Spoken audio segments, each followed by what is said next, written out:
There you go. All right, so I hope to finish chapter 10 today, and oh, we actually have to meet on Wednesday because the dean of the college is coming to observe me. So, she. Don't be so gendered. Geez, just because they have a power position doesn't mean they're male.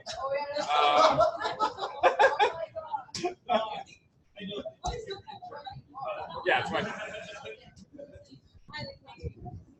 I tried to get her to come a couple weeks ago, but she was too busy. I mean, she's got crazy meetings. So yeah. So please come on Wednesday. Please be on task. I'll just teach right to Wendy, just eye contact the whole time.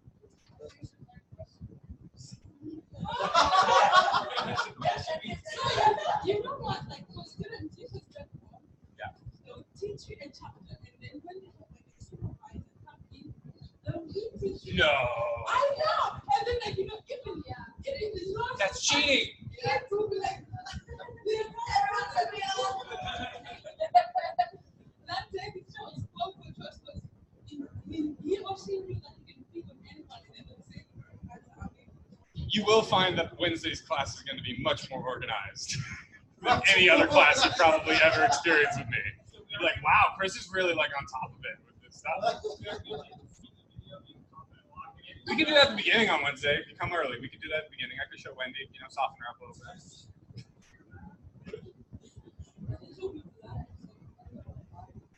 All right, so let's jump right in. So just kind of as review and for our notes and stuff like that, we'll go and do some problems in the back of the end of chapter 10 text. But just so we're all kind of using all the same language, right?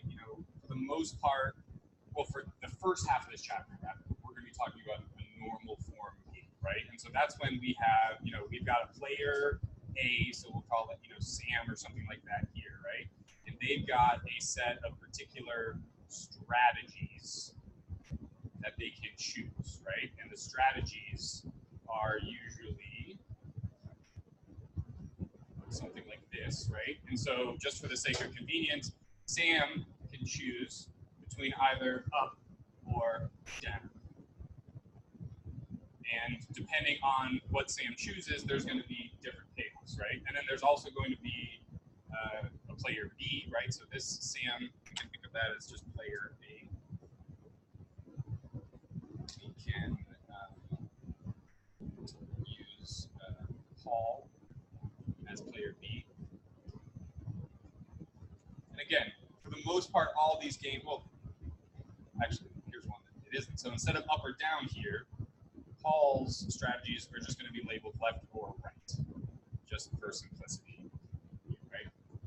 And then we're going to have a certain payoff that's associated with Sam, right? So Sam, I'm going to put his payoffs first. This is just the way it's always done. So the what's called the row player always has the payoffs listed first. And then the column player has their payoffs listed second. And so for the most part, right, we the payoffs are usually cash, but what does it mean when it's negative? Well, that means that, you could be losing money. But these numbers also, sometimes they're just like 0, 1, and 2. It just represents kind of outcomes that, sequentially ordered outcomes in terms of like what are better. And so for almost all these games, more is going to be better, right? Higher payoffs means better things. Now, if there's a game, and I don't think that there will be a question like this in the final, but there could be where the payoffs are like pollution. So then it's opposite golf, right? You want to get the lowest score possible instead of the highest score. So just be aware of like what the payoffs are. If they're dollars, then it's pretty straightforward. More is better. Okay. So so the individual player, depending on the game, has a choice between these two strategies, right? But then we also we can talk about. So these are kind of like just their subsets of choices. They literally only have the option of choosing up or down. But then so this is kind of confusing because this is strategies and then this next thing is also strategies, right? So we call them the possible strategies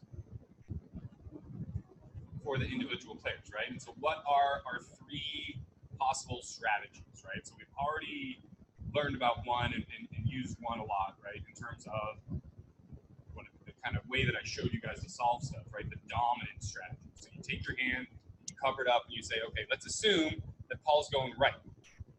What's Sam going to do? Sam is going to go up because 10 is greater than negative 10, right? And so I'm going to go ahead and put a little thing under there that lets me know that in the universe where Paul goes left, Sam's going to go up. And then another universe, what if Paul goes right? What's Sam going to do? Is Sam going to go up for 15 or down for 10? Sam's going to go up again for 15, right? And since both of these like underlines are in the same row, that means that this is my dominant strategy, right? Regardless of what the other person does, it's the strategy that results in the highest payoff for the player. So strat that results highest payoff. Regardless, that's the important part here. Regardless of the opponent's actions.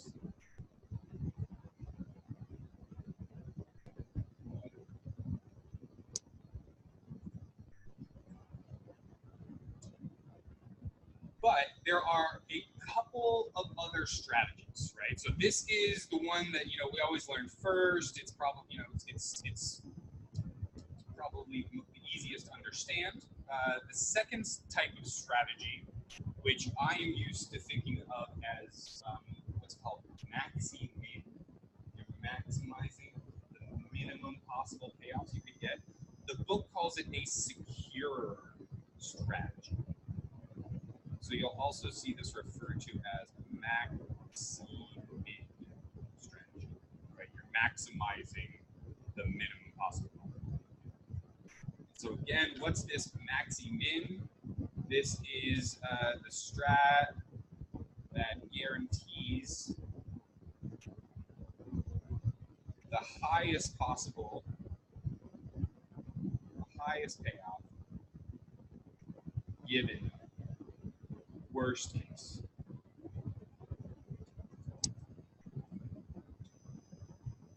And then the last strategy, which who here has seen A Beautiful Mind? We should watch that back in the year.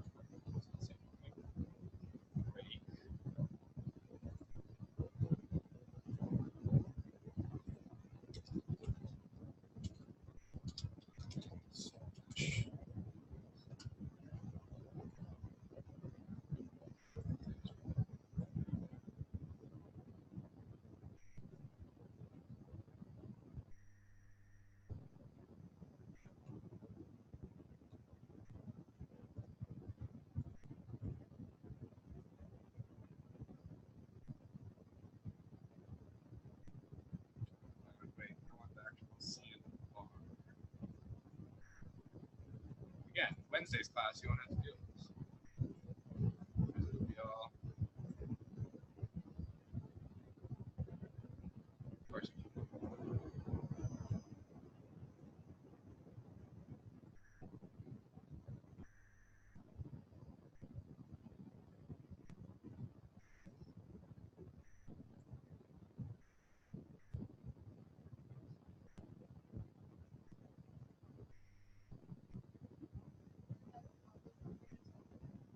It's max, man.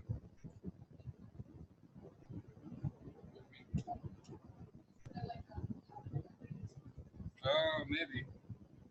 Yep. Look at you. Ah. 10 points to Gryffindor. That's right, I gotta bring cookies. I'll bring cookies Wednesday. That's the motivation to come.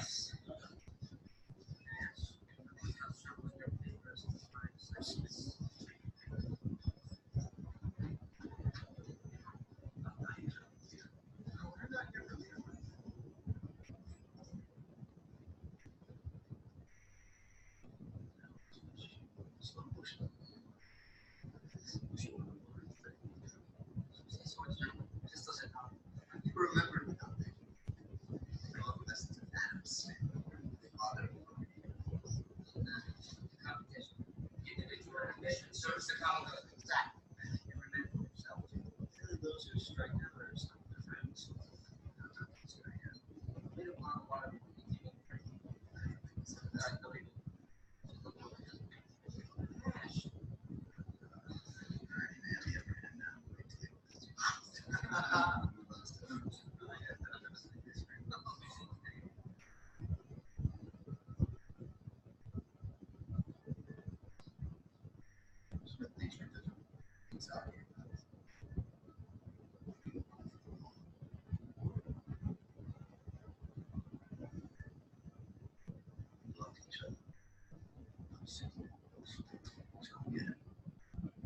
So that we can form friends. They will all give us the culture that leads everybody else to the same choice. That's why I'm not going to love. We to explain how we do this. So, that's the way we look at it.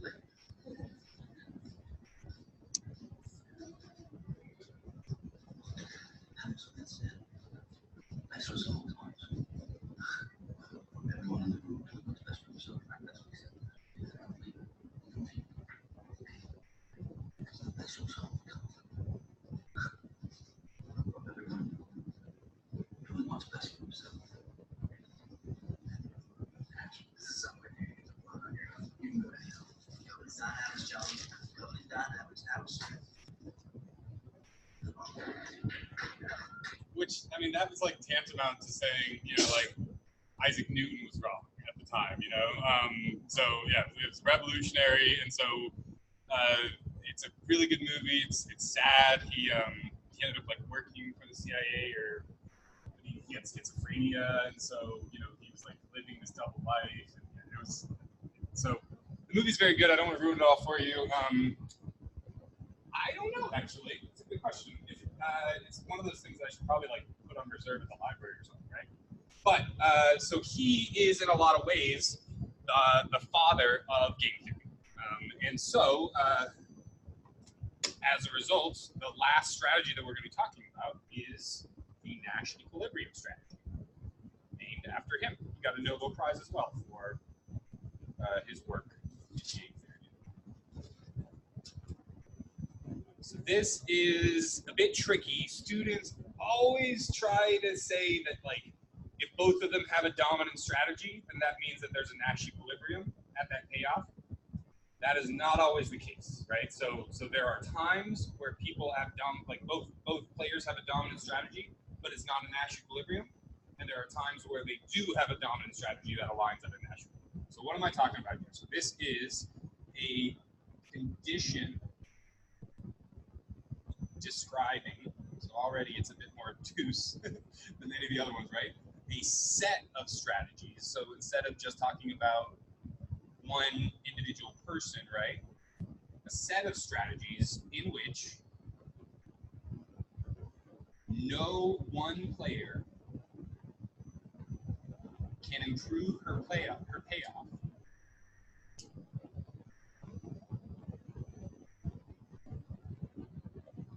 by, and this is kind of the key part, unilaterally changing her own strategy.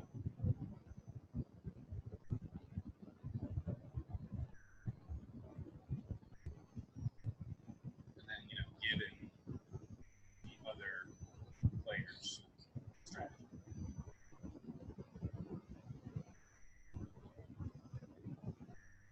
Okay, so we'll get back to this. Let's real quick jump back into dominant strategy. Talk about what is that. Well, I mean, we already talked about it. So let's get that.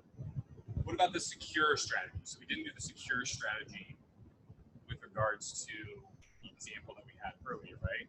So why don't you guys, you know, let's take a minute on our own and figure out, is there a secure strategy for player A and player B, and what?